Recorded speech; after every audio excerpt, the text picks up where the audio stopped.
Hi everybody. So today we've actually decided to take a deviation from our normal videos about crystals, and we're going to do one on how to smudge. We've had a lot of questions about it and how to properly do it. Okay, so first things first, fire safety is key. Anytime you're lighting anything in your home, it's super important to make sure that you're careful. Now if you're smudging, you'll need to open a window. If you've got pets, you don't have to open it all the way, but you'll at least want to crack it. You'll want to make sure you have some fire-safe containers and dishes that are underneath your things. Preferably, if you're going to do something that's big, you'll have something that's safe, like this metal cauldron or like this metal dish. And with those, because they're made of metal, you'll still want to put something underneath them that's going to insulate, because you don't want your hands to get burned. Alright, so we're going to start simple. One of the easiest ways to cleanse your space is to use incense. And let's see here. I'll get my camera to behave itself. Alright, so I'm going to light this stick of incense. And we're just, I think we're using, I have Horus today, but any incense will do. Okay, so here's how you deal with your stick incense. You light it, and you get just enough of a flame on it. See that little red cherry? Okay, so once you get that little red cherry, the actual flame should go out. And if it doesn't, go ahead and blow it out. The little red cherry will remain. It's fine. And that's what's going to burn, is that little bit there. It's almost the same principle as, for those of you who are smokers, your cigarettes. But see, that little red cherry will keep burning. And as it burns, it's just going to turn that into ash. You don't want to leave it flaming or any of that. You want to make sure that you blow out the major part of the flame and just have that red cherry. Alright guys, so now we're going to move on to your Palo Santo.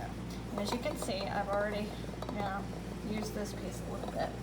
But we're going to just light that, and you don't want it, to burn like you're burning in the fireplace. You kind of want the same thing as what you have wanted with your incense. You'll get some of it that's got a little bit of a, cherry kind of red to it, and you'll see on mine, see where it's starting to catch, and see it's making the smoke now.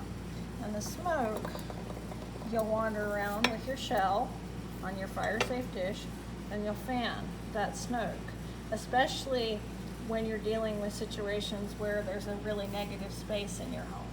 And so you'll fan that smoke around. And let's see here, we've got a little bit of sage, and sage is the same kind of animal. And I'm going to, talking about fire safety, we're going to swap out my shell with the Palo Santo, and we're going to put our sage on the fire safe dish now. Alright, so with your sage, it's the same thing. You'll want to, and as you can tell, we've already used some of these guys, but you'll want to take your sage,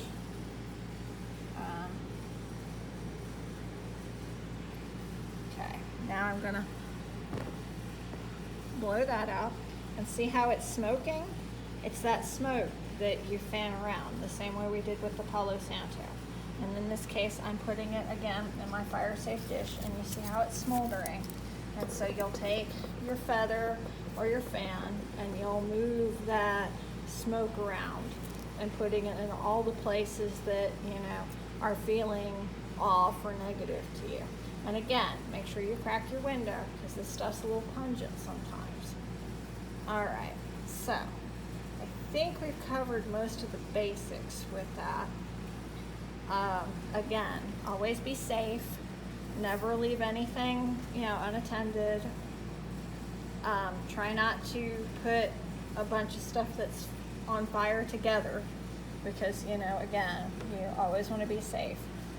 And just for giggles, it's hard to do it with my camera in my hand, but, you want to take your sage around and just kind of let it permeate things.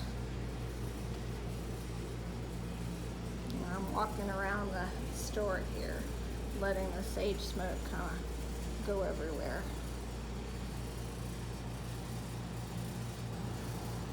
Now your Palo Santo that we saw earlier, it tends to go out on its own, and you may need to relight it more than once. That's okay.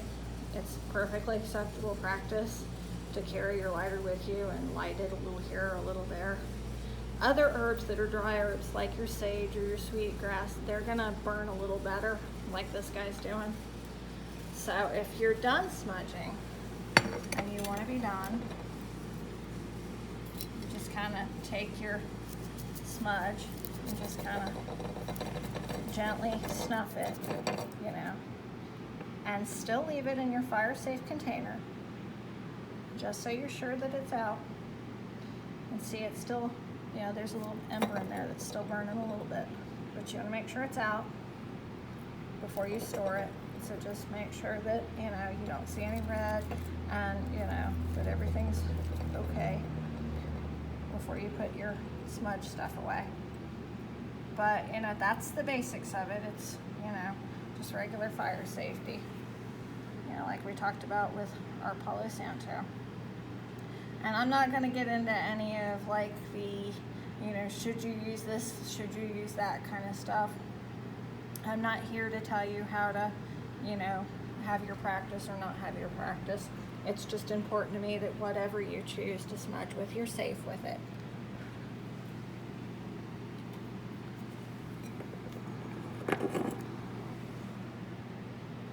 And see, your Palo Santo smolders a little bit, but it's not quite as pungent as your sage is going to be. Not quite as heavy a smoke. So it's okay if you have to occasionally relight this guy. Alright guys, if you have any questions, feel free to you know, send us a message here at the Cat and the Crow. We're always happy to help. You can see my incense is slowly smoldering too. He's being good.